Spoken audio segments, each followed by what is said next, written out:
As of October, I've owned this 1978 Pontiac Firebird for 10 whole years. It was my third vehicle, but the first car, and definitely the biggest project I had gotten myself into. We drove 4 hours out of state to pick it up based on a Craigslist listing with 4 pictures and a 3-word description, and the eBay rebuilt Chevy 350 did run off some gasoline poured out of a beer can, but it took a winter's worth of tinkering to get the car rolling down the road again. 3 years later, after making irreplaceable friends and wading through all manners of educational projects, I picked up this Wyand 144 supercharger determined to challenge myself with an upgrade I hadn't imagined I would ever actually get to make. Within 6 months, the blown small block bird was dragging me all over the place with an unshakable grin every time I had an excuse to exercise the accelerator. I never did get tired of driving the car on this setup, but for the size and weight and stature of this muscle car aspiring avian, I always felt like it deserved more. Less than 2 years after the initial supercharged drive, I dragged home this $200 1993 L19 boat anchor with the intention of using it as the new heart of my long-suffering Firebird. Upon opening the 454 cubic inch engine, however, there was the unfortunate surprise of standing water and the scars it left behind. It wasn't in the budget to find another engine, or in my stubborn nature to give up on it, so the rebuild proceeded with some highly questionable cylinder honing and rust-pitted valves that, to this day, occasionally keep me up at night. But I wasn't just looking for more engine displacement, I didn't want to give up forced induction, so the search was on for a matching air compressor. Fortunately, or perhaps unfortunately, there happened to be a cheap one for sale that I couldn't resist. Surprising no one, however, the only thing sketchier than that engine was the supercharger, and I was woefully unqualified to solve the problems that came along with it. As is my way, I refused to acknowledge that and pushed through until it was reassembled and kinda sorta turning over with a knocking sound from imperfectly trimmed Teflon seals. Once it seemed like we had all the parts we'd need, the next step was to pluck out the venerable and trustworthy small block to make room for the burly, contentious big block. It took just about a year to get this setup together, and hearing it run would have to wait because I set off on an ill-considered journey to use S10 lift spindles and truck addleaves to raise the Firebird a few inches and give it a unique stance. Eventually, it all came together enough that the next step was a test drive, which meant going through a long to-do list of unfinished work to get it ready to roar to life. We're almost ready to start it. After all this time, all this effort, a lot of expectations. I may have said some strong things about how these parts will be fine, and now we're actually going to see. This project has dragged on for an unbelievable amount of time, which is reflected in the buildup of dust all over the car. Rob insisted on helping it look a little less abandoned. Well, now there's a clean spot. And after feeling shame over how bad it had gotten, the car received a quick wipe down. We'll also get the hood off of the roof for the first time in 2.5 years. We're preparing to run the engine through a break-in procedure, and Rob's going to be inside the car modulating the throttle. Just has to run and not explode. That's it. That's all it has to do. So after a quick rundown on the ridiculous dashboard setup, if the engine temperature gets above 235, that'll come on. These gauges are a little funny because you see how it goes 180, 210, 280. It's time to free the car from the garage and reunite it with the outdoors. I don't know where I can push on the front. Push from the engine. It's the most solid thing here. Okay, good. Brakes work. I'm surprised it didn't disintegrate as soon as sunlight hit it. No. Couldn't really get a sense for how high it sits in there. It definitely sits a lot higher in the back. It's actually kind of obscene. The stink bug. It do be stink bugging. Rain, you don't do anything stupid now. Rob had just a small window of time to be there, so we were hoping that the weather forecast was correct and we had a few hours before the sky opened up. We'll run the electric fuel pump to prime the system and check for accelerator pump spray at both carburetors.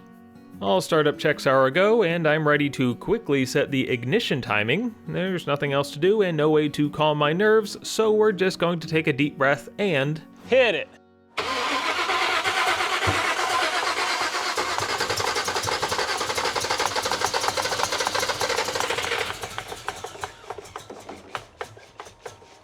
What was that about? Ran out of travel. Gotta pick it up and put it back in. I don't know, how did I do that? It's okay, buddy. That was not the startup we were all hoping for, but how exactly did I manage to get the timing so far off? The distributor hold down I used came with a stud that I did not install ahead of time, and when making room, the gear sat down on a different tooth and I totally missed it. No biggie, it's just an excuse to spend more time outside with good friends. It's actually really nice out here right now. Very comfortable. That dirtbag had to go and say it, didn't he? Shut up, Rain. Here it comes. Shit, okay, we gotta go inside. Between all the cameras and the open engine, staying in the ramping up downpour wasn't an option, so we had to scramble to get everything back inside. Which was definitely the right call because it wasn't just a passing shower. At least the hood is getting washed. How you doing? Everything's going great, Rob. I get the feeling if one more thing goes wrong, your brain might self-destruct. To prevent that, we'll do a full timing reset, starting with pulling the number 1 spark plug. And I broke the wire. Oh, god damn it. Mike, you love cars. Well, at least I'm a hoarder and kept the old wires so we can pop one of those on there, but Rob had to leave soon, so for one last chance at startup, I decided to go with the guess I made when I panic installed the distributor out in the rain. This was unwise.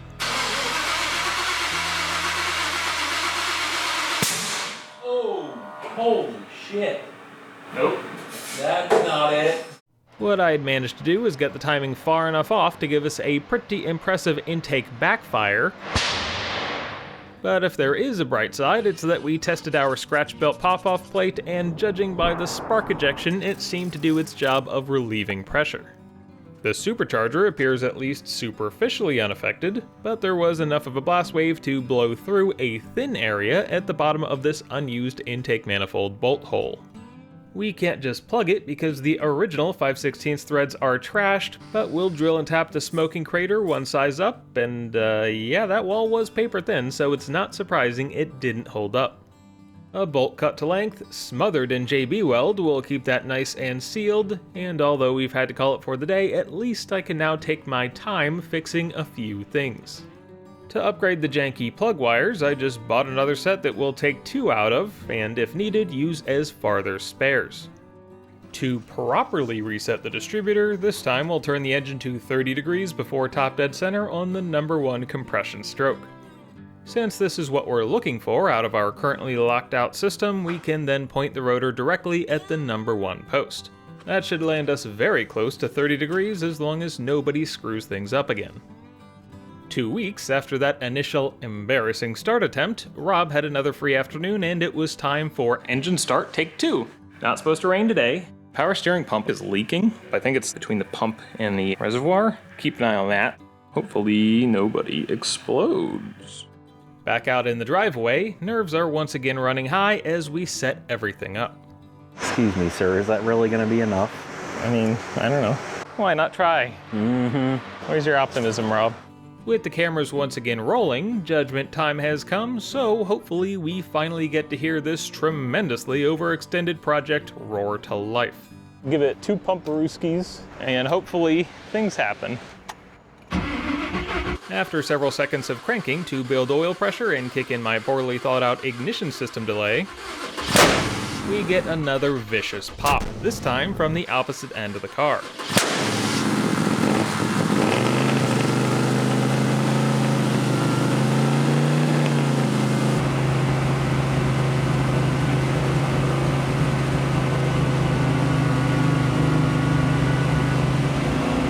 Finally, the ignition timing was very close, and it'll have to be good enough because the headers are smoking us out and we'll be giving that a minute to clear up.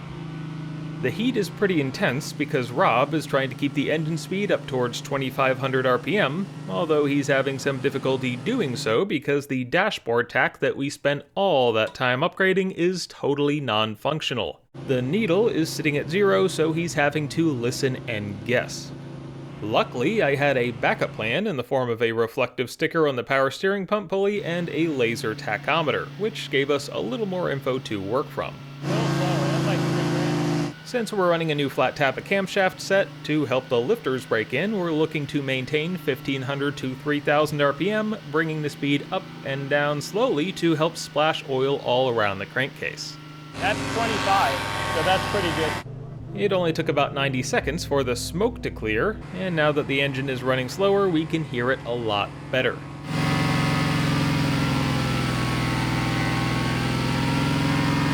What really stands out is the buzzing sound that the blower's Teflon seals are making as they tap tap tap against the case every time the rotors turn.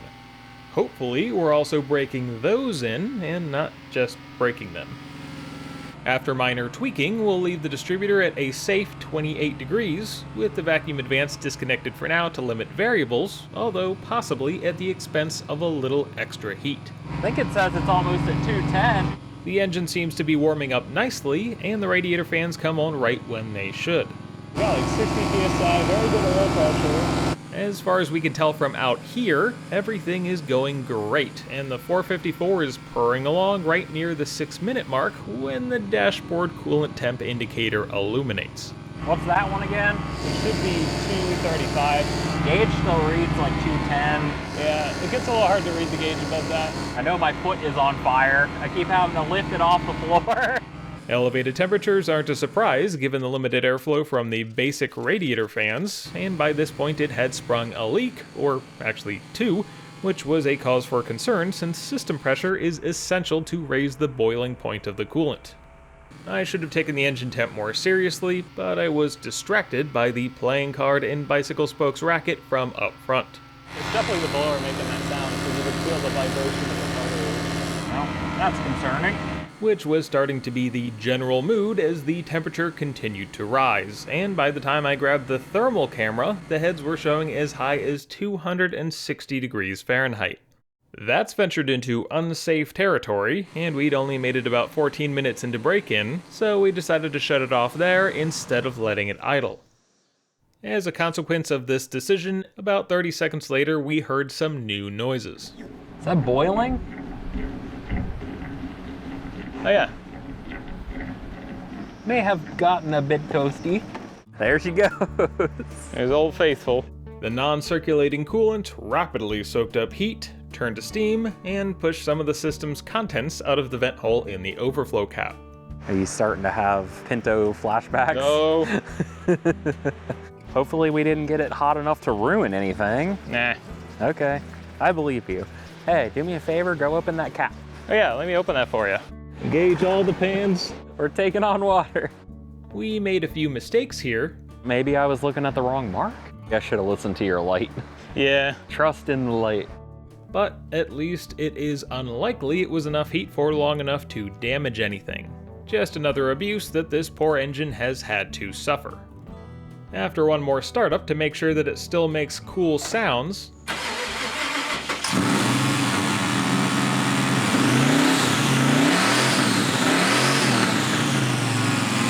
Yeah, I'm not gonna put it in gear at that RPM. we'll drive it back inside. Big block power. Supercharger noises. It's been almost 3 years since any engine has been in this car and running, so just hearing it do things again is really cool. I feel a little bit proud, but mostly just tired. After letting the car sit for a few hours, the overflow coolant has been drawn back in, and the total fluid loss seems to have been less than a quart. While giving the entire car a once-over, I noticed that the heat from the headers had adversely affected the plastic outer lining of the speedometer cable, so we'll wrap that up and secure it to the frame as far as possible from those spicy tubes. We'll retorque the headers to 30 foot-pounds, pleasantly surprised to see just a tiny bit of movement in the bolts, but the nylock nuts on the other ends are looking a bit less happy. Our 302 Pinto had identical fasteners on its headers for at least 1,500 miles that survived just fine, but these didn't make it through 15 minutes of break-in on the supercharged 454. We'll save the burnt ends for snack time and otherwise leave the de-nyloned fasteners in place. Fortunately, the transmission wiring did pass the exhaust torture test, with no singed tape, melted zip ties, or even discolored insulation visible. And despite that righteous backfire, I wasn't able to find any holes I think it may have bent the mount at the rear a little bit, but everything still seems okay, so nothing really to do about that.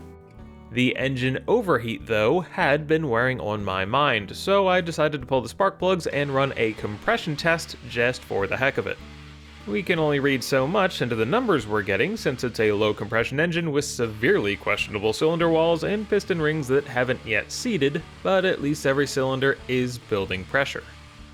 What we will dig into is the ignition system, which is about to see some changes.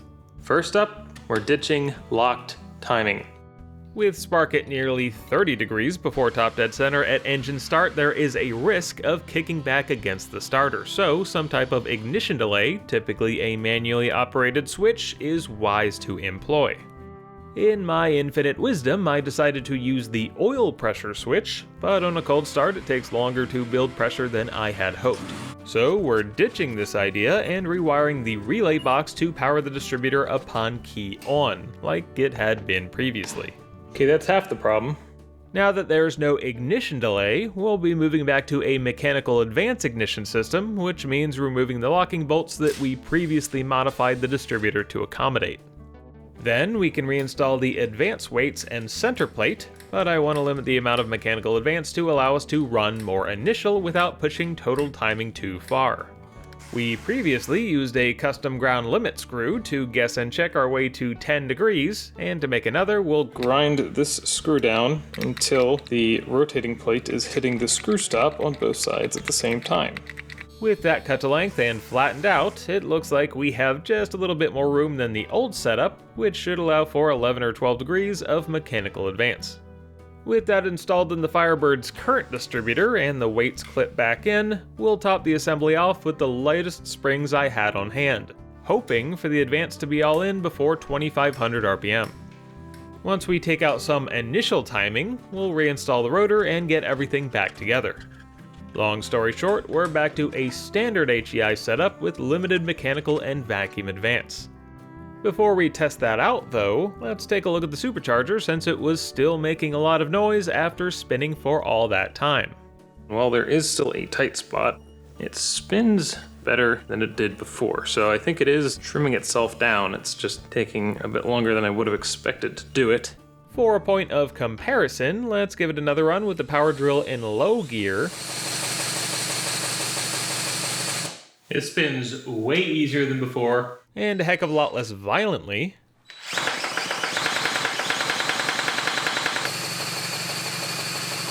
We can even run the drill in high gear, which we never could before. So it's not real happy about that, but 600 RPM was making pound a boost. That's something. We're just gonna have to hope that more runtime is what this thing needs, and in order to do that safely, we'll need to address those two leaky coolant plugs.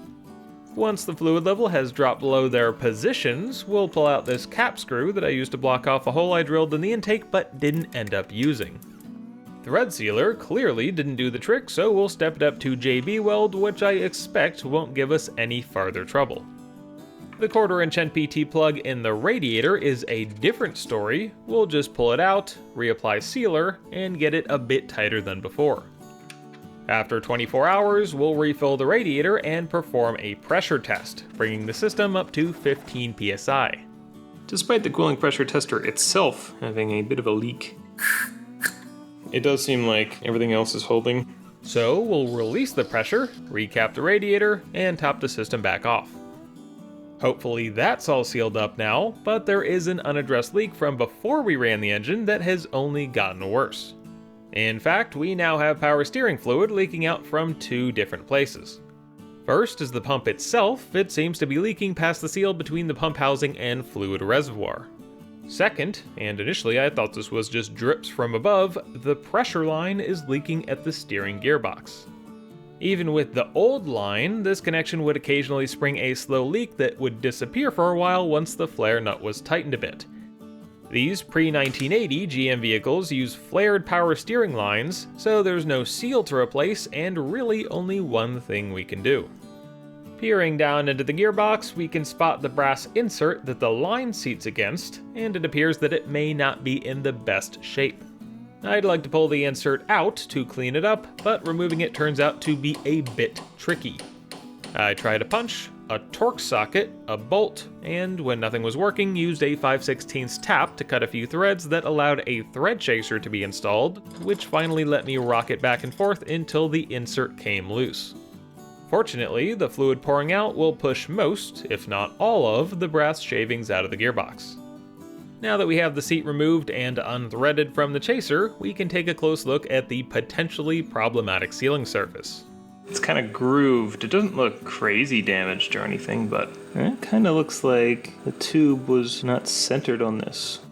To give it the best odds of sealing, we'll use the lathe to refresh the top end of the insert. I wasn't able to find a part number for this guy or anywhere to source a replacement, so hopefully this does the trick.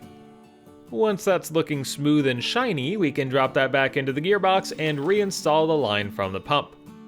But, of course, we still have the leak right above it, which we will begin to address by removing the pump from the engine. We'll empty out as much oil as possible, remove the remaining bracket from the rear, and use a 1-inch socket to undo the flow control union. Then we can shake loose the flow control valve and spring that were behind it. Off come the hex bolt and mounting stud, leaving only the main seal holding the reservoir to the pump housing, which we can knock loose with some gentle taps. We've got a seal at the valve pass-through, as well as a pair for the mounting fasteners, and finally there's the main housing O-ring. There's a little rust in the housing seal groove that we'll scrape at a bit, and we'll make sure the bolt holes at the rear of the reservoir are flat, but since there isn't anything obviously wrong, I'm mostly hoping that a new set of seals will get the job done. Once the reservoir is reinstalled, the stud, bolt, spring, valve, and union are up next, and with them tight, the mounting bracket can go back on so that the pump is ready to return to its place on the engine. After everything is torqued, connected, belted, and filled, a few days pass with no noticeable oil leaks, so hopefully whatever it was we did was just what it needed.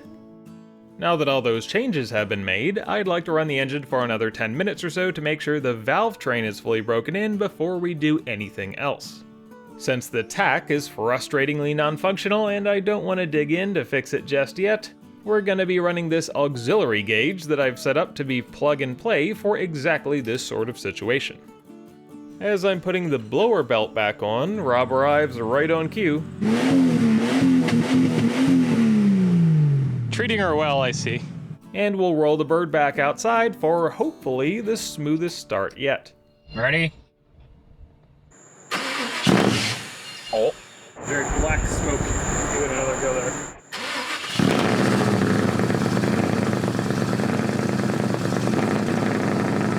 It seems really rich, likely related to the choke situation, but for now, at least it's running.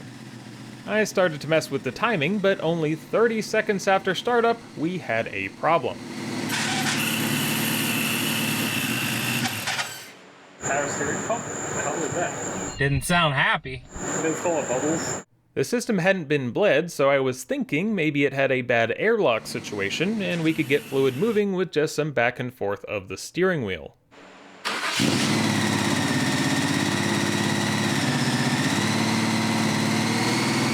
The squealing didn't return, and the power steering was functioning, so I went back to setting timing as Rob worked the throttle, and as that dialed in, everything started to sound really good.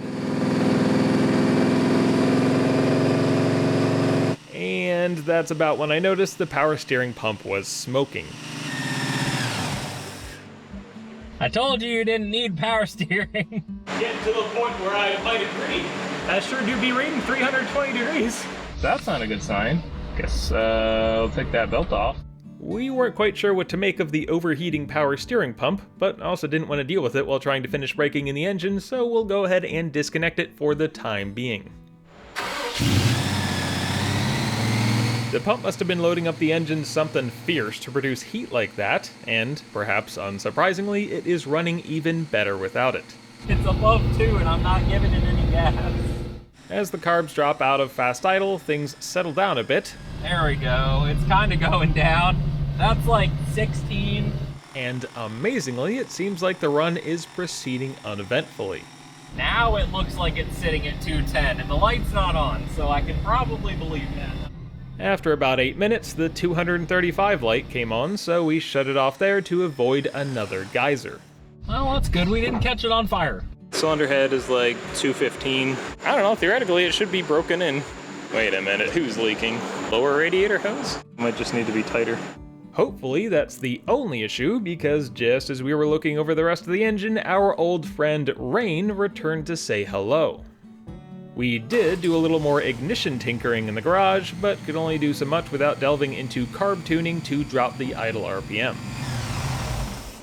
At this point, what I wanted to do more than anything, certainly more than diagnosing the power steering system, was get the hood back on its hinges so that we can see exactly how much cutting will be required to make it close again. This was made tremendously easier with Rob's help, so it also made sense to do it now before he had to skedaddle. Oh. Clearly, there's a fair amount of metal preventing it from latching. There's not going to be a hood. It's hardly the most important remaining hurdle, but ever since the conception of this build, I've been dying to figure out what the setup will actually look like in the car, and now that we're so close, I can't help but drop everything else in order to do some chopping. It's really unfortunate that I had that really wide scoop on there though. I gotta figure out what I want to do to fill this gap in. We'll worry about that a little later. The first priority is to get the hood centered up and as close to aligned as is currently possible. Once the side-to-side gaps look pretty even, we'll lay out some reference lines, or in this case, get a little carried away and create a full reference grid. Now we can work out our first cut lines, marking just enough of an opening to get the hood past the carburetors. The angle grinder is my tool of choice for hood ventilation, although arguably a jigsaw would be faster and make less of a mess. We already hit some of the hood substructure. A lot of it we already cut away, but more of it is definitely going to have to go. Once the first round of butchery is complete, we'll pull back the engine cover and check the fit. It's already looking much better, but some tweaks and a second round of cutting are going to be required. With more material out of the way, let's give it another go. It seems that the throttle cable bracket is going to need some extra space, and it is finally definitive that the blower pulley will be poking through. We'll lay out another set of lines and make another round of cuts to both the outer sheet metal and substructure before we reach the moment of truth. This is a pretty big moment actually. I've really been curious how this thing would look for a couple of years at this point. The pulley is just peeking through the hood. Oh, we need to try the scoop. Oh yeah, the camera is about in my eye line now. I can just barely see over the top of it. It's been a hell of a lot of work, but it's a pretty glorious sight. That's enough celebration, we got more work to do. A few spots need some additional leeway, including the rear of the scoop. It does have some longitudinal adjustment, so we'll probably keep it all the way forward. We'll work through what is hopefully the last round of alterations, making a pretty tremendous mess in the process, and it's time to remove the painter's tape grid and figure out what to do with the vestigial gaps at the sides of the opening. After seeing it all together, this is really ugly, and I think we're gonna have to try to patch it. Fortunately, we have all the scraps from today as well as leftovers from the first time I hacked away at the hood, so once we grind off a little paint we can mark the outline of our first patch, slice and dice the larger piece down to just that shape, and after some fine tuning we have a piece that almost kinda sorta fits. And yes, a smart person would just cut this into a rectangle and patch it with a rectangle. But I mean obviously we like to do things the hard way, so let's see how well this works. We'll get a steel drip pan in place that's less likely to catch fire than the cardboard, and start welding the first patch in. I should have used better clamps, left more of a gap, and given the metal more time to cool down in between welds, but it is what it is and the grinder can at least attempt to limit the scope of my crimes. There's a little bit of a bump there and some warpage. This still looks better than having this chunk missing there.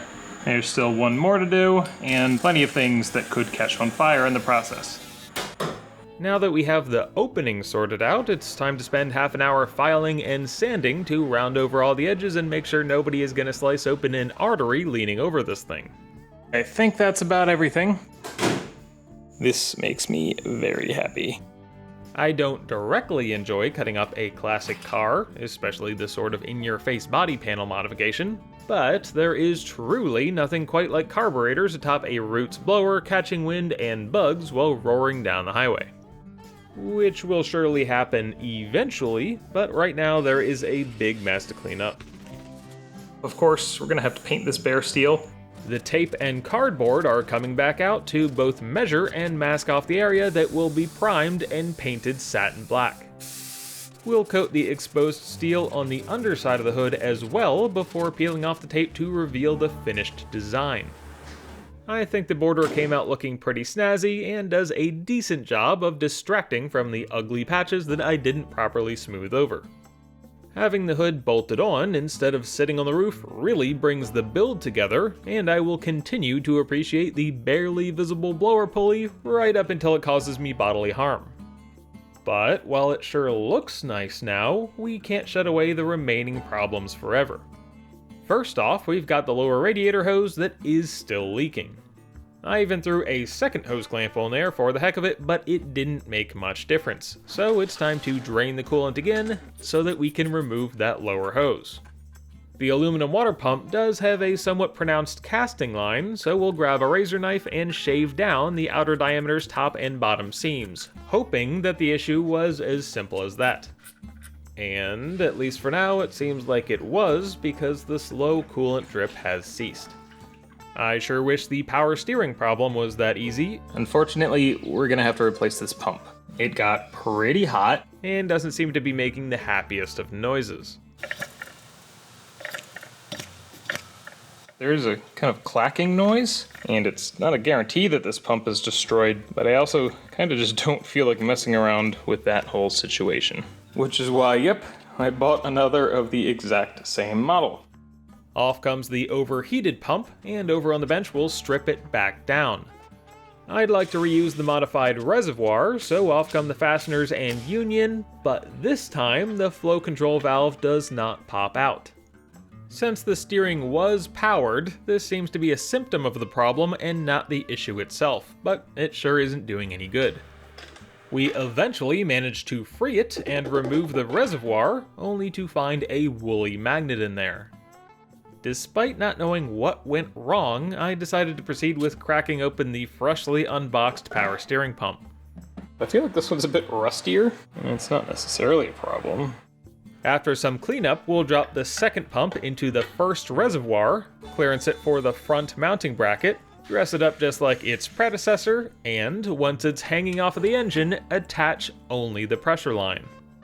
We'll feed the steering gear return hose down into a bottle to run a little test. We've got Old Smoky the power drill hooked to an angle adapter for clearance with a hex socket on the end to see if we can get fluid flow through the gearbox. Spinning the new pump proves that it is indeed working, and the old crunchy oil is getting flushed out. I'd never tried this before, so I wasn't sure how much resistance the pump should have or how much flow we should be seeing. That's just popping out of the drive. They can't hold the drive together. But as far as I can tell, we're at least starting off from a good place. After flushing out more of the old fluid, we'll reconnect the return hose to the reservoir and run the pump some more to bleed air out of the system. On startup, we'll carefully monitor the pump for unusual behavior. It's gonna work this time, for sure, for sure. And hopefully on this run we can bring it down to a reasonable idle. To start off this tuning journey, we'll back off the secondary throttle stops as well as the fast idle screws. Not gonna touch the gas. Like 800 RPM. Very rich. I think we need a little more speed there. Pretty brutal surge. The mixture is far too heavy on the fuel, so to get a stable baseline, we'll try adding some air back in. Okay, that's 1200. Rise it up a little bit. Let's start turning the wheel here. After a minute of runtime, we'll shut it back off. The power steering pump is warm, about 220. Okay, there must be something else going on here. I just gotta pull the belt off of it again, deal with it another time. Not the result I had hoped for, but we'll put that problem off for now as we continue to mess with the carburetors.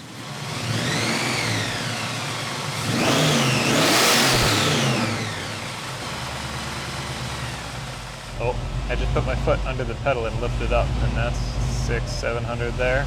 Yeah, it's not returning to the same place. I'm gonna hold the brake and try to throw it in gear. This is reading like, I don't know, 400 RPM. Park. Boy, that supercharger sounds cool though. There's not enough tension, so it's just not returning the throttle levers back to where they need to be. Even the shortest springs included with the brackets aren't enough, so out come the wire cutters to trim those even more. And once we make a matching pair, we can install the stubby springs. That's a fair bit more tension, but I don't think it's too crazy or anything. Hopefully this thing actually closes the same way every time now. As for the air-fuel ratio, I always kind of figured things might go this way, but I think what we're gonna do is just lock open one of the chokes. relying on a single choke goes a long way towards improving the cold idle, and turning the mixture screws in a little once it's warmed up leaves us with a half-decent 1000 RPM. The throttle return still isn't perfect, but it's a heck of a lot better. To disable the front choke slightly more gracefully, we'll simply loosen the housing and turn it far enough to hold tension at all times. As far as ignition timing, the mechanical advance is all in by 1000 RPM, so we're going to swap those gold springs out for silver, the next step up. Now that the car is running to a reasonable degree, what I'd really like to do is have it move under its own power. 150 RPM, down to 700 in gear, and we are rolling. Remember, we're also testing the suspension and brakes since so much of this car has changed since the last time it was able to self-propel. Also, no power steering. very hard steering, very hard. Maybe not the most graceful first steps, but we are underway. I'm waiting for some dramatic, horrendous failure, but this brief cruise is proceeding quite unremarkably. So, what if we give it a little gas? Jeez. It's definitely got more torque than traction, but I'm not happy with the sounds coming from up front. I'm gonna take that blower apart and look at it. It's making a lot of noise. Listening through the handle of a screwdriver, we're able to pinpoint the most significant noise to the rear of the case. Okay, we're gonna have to take that whole thing apart and figure out why it's doing that. It does run okay and quietly with the blower belt off, but I can't just keep disconnecting things and ignoring problems. After just one fleeting drive, it's time to start pulling the car back apart. We'll start with the carburetors and their adapter to give us a better view of the inside of the Rattler and look for problems. It's tight right there. Loosens up there. The only turning resistance I can feel is from the seals, and it's a fraction of the hang-up it used to be. Right when it seemed like there may not be a larger cause for concern, I noticed this. At the rear of the driver's side rotor, we can see galling from aluminum on aluminum contact. That suspiciously matches up to the damaged corner of the intake manifold, and although the 35 inch-pound maximum turning torque doesn't change whether the bolts are tight or not, the flatness of the mounting surface is now at the top of my mind. The intake passes a basic check with a square, but I did always want a proper straight edge.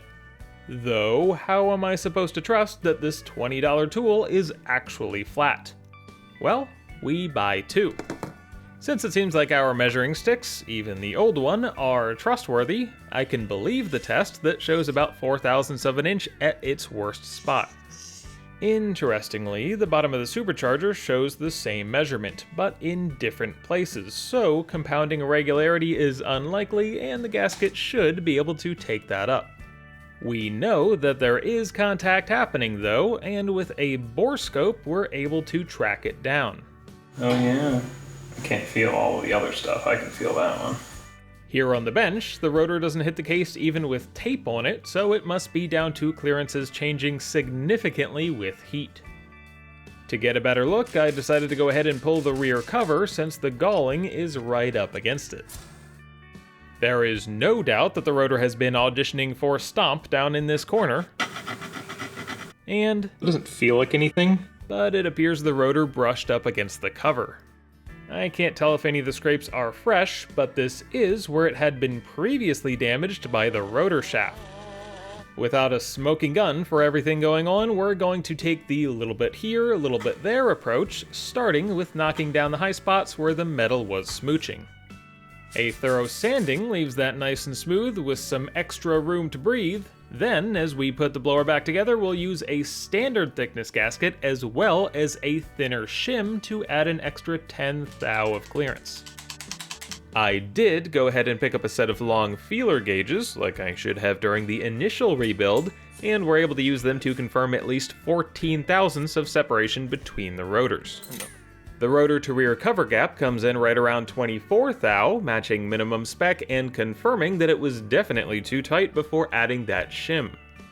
At the front, however, we aren't so by the book, looking at around 8 thou against a spec of 12.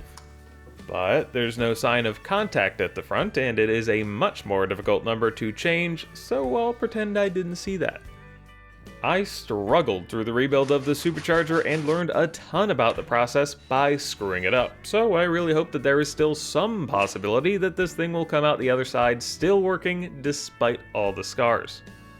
And speaking of screwing things up, I've been doing some thinking about the power steering pump situation. I think what might be happening is my fault. There's a check ball down underneath the feed line from the pump. I think I may have damaged or displaced it, such that it is restricting flow through the gearbox, causing the pump to work extra hard.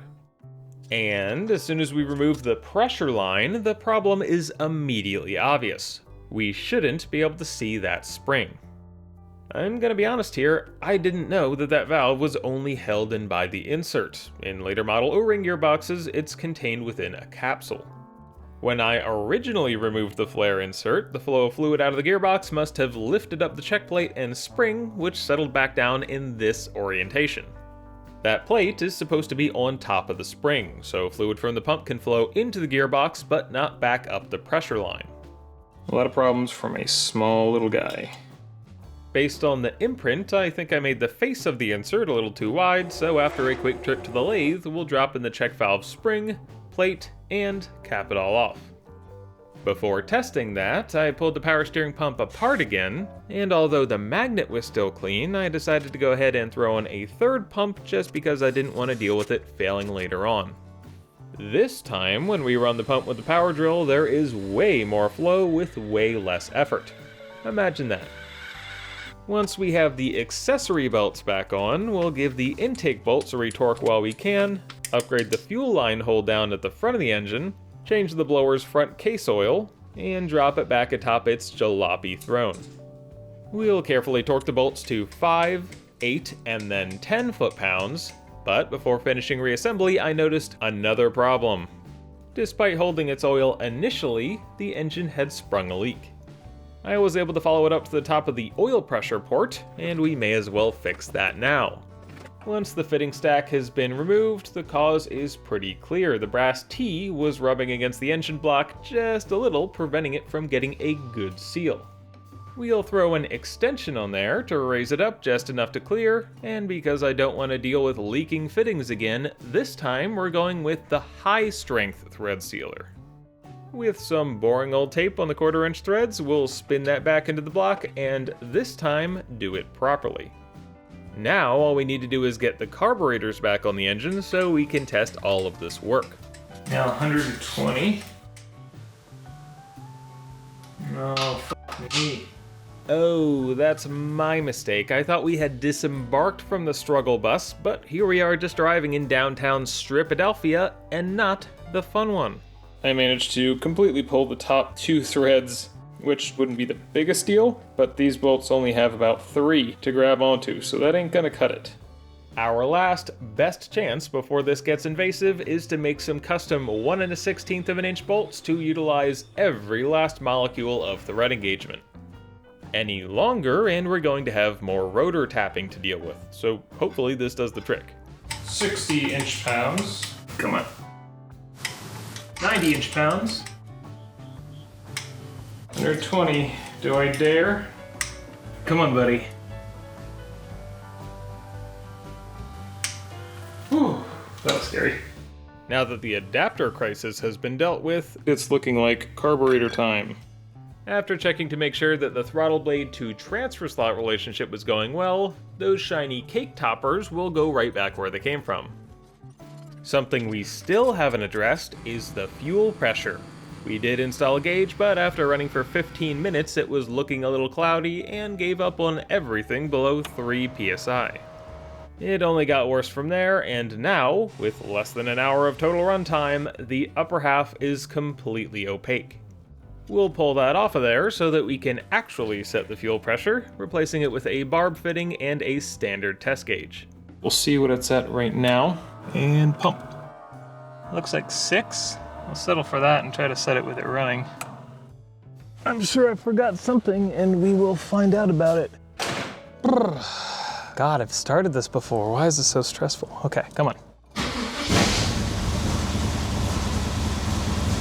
Really rich right now, 10.5 to 1. Oh, our steering feels good. Ominously smooth, just like it used to. It's almost like it's back to how it was before I screwed it up. The belt looks really stable, which it was not before. It was all over the place from the load. It's like 100 degrees, exactly like it should be. Fuel pressure is a little over 6. Still looking a little rich, 12.5 to 1. That's 2,500 RPM. Just about 3,500. A little under 4,000. Feel like we're doing okay here. It's certainly better than it was before. The power steering pump's not melting, and we don't have anyone tap dancing in the back of the blower, so cool. Since the fuel pressure looks good, the test gauge can come off, but I'm not about to put this paperweight back on, so we'll just cap off the port. During that last run, I couldn't help but notice that the engine temperature gauge never moved, and after a little poking around, I found that the temperature sender stud had come a bit loose. It still showed the correct resistance, but I decided to replace it just in case. Though I probably should have drained the coolant first. Oh, shit. We'll burn that off for a bit and let the engine warm up some, then try to listen closely to the supercharger. I hate to say it, but there's definitely still some noise. Before I could really hear it in the back corner there. Now I'm just kind of hearing it in the center on both sides. With any luck, it's just the rotor seals still breaking in. I've spent an awful lot of time thinking about every aspect of this build failing and trying to find problems, but what we really need to do is drive the damn thing to figure out what is and isn't working. The ignition timing passes one final check, and once the transmission is topped off, it's time to give this old bird another chance to feel the wind ruffle its feathers. Though, as is tradition around here, we aren't taking off from the highest of peaks. Temperature gauge has stopped working. Pack still doesn't work. Quarter tank of gas. Pretty great. We're just going for a nice, easy Sunday morning drive. I hope that tapping gets better and not worse. Only one way to find out. Doesn't take a lot of RPM to move. I'm not even on the gas right now. It's cruising at 50. Honestly, over the wind, I can't hear the fuel pump. When slowing down, I can definitely still hear the rattling from the blower. Engine temp is reading, yay! I don't know what woke it up. It's showing 180 now. I got comfortable with this way too fast. I should probably be giving this car in front of me a little more space here. I really haven't tested the brakes, I'm just realizing. Well, they seem okay. I had to press pretty hard on the pedal there though. Fitting the S10 lift spindles meant downsizing the front brakes, and since the new pads and rotors haven't been bedded in, it's still unclear how much of a difference that actually made. What isn't at all ambiguous is the unimpressive ride quality. Big bumps in the road. Hit my head on the roof pretty good there. I'm not really sure it's that much worse than before, but it sure as hell ain't better. Rides a little like a dump truck. Whoops.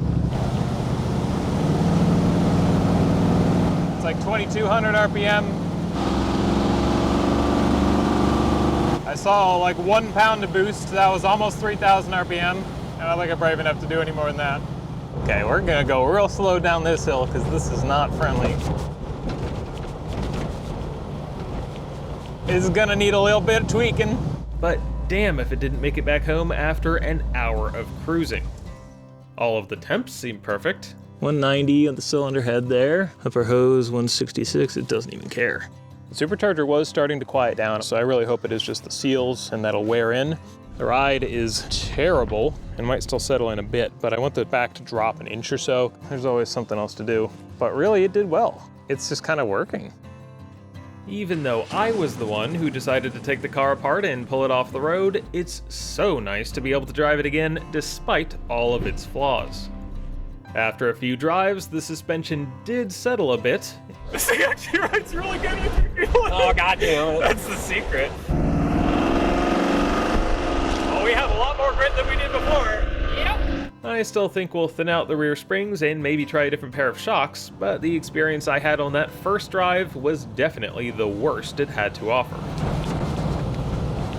Also, despite downsizing, the brakes are still strong enough that the tires are the weak point. You had that. Nice.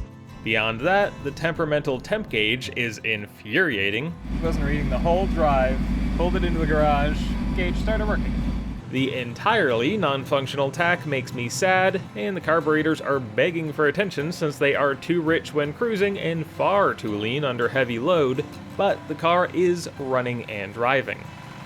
I still don't know if the supercharger is totally happy, but the seals have definitely broken in because you can barely feel any high spots. And the turning torque is down below 18 inch-pounds.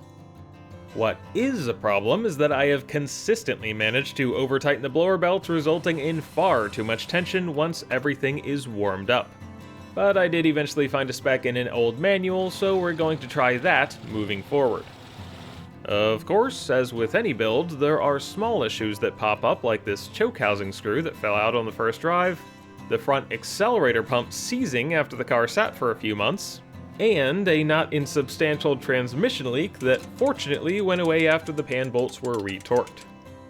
Overall, this project has reached a big milestone, and being able to drive friends and family around in it has been a blast. But it still has a ways to go, and despite the amount of time that has elapsed, I haven't even managed to put 100 miles on the clock. The car's done way more sitting than I ever thought it would due to life circumstances and competing projects, but it is patiently waiting for its chance to return to the spotlight.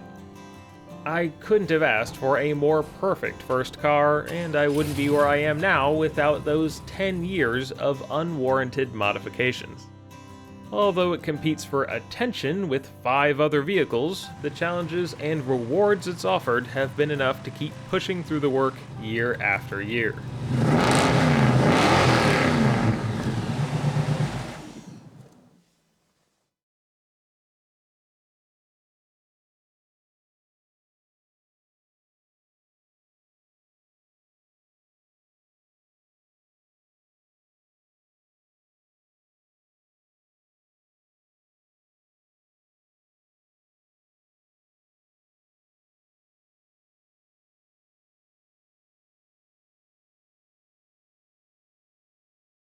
It's really remarkable how much the no-spill funnel can spill. You can feel the grit under here. Yeah, I wanted to test the windshield wipers when I hooked the motor back up, and then I realized I was afraid to.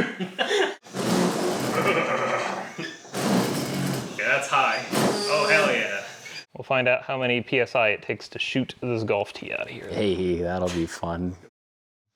Oh, fuck, the window's open in the Jeep. I was like, I feel like I'm forgetting something. Dad, I want to play in the rain. I'm just trying to thread the stupid nut on. Ah! Okay, it's gonna stop raining in a second and we can just push it back outside. Yeah, by the time this fucking nut is back on, yeah. I just figured I should show off my really high-tech remote control.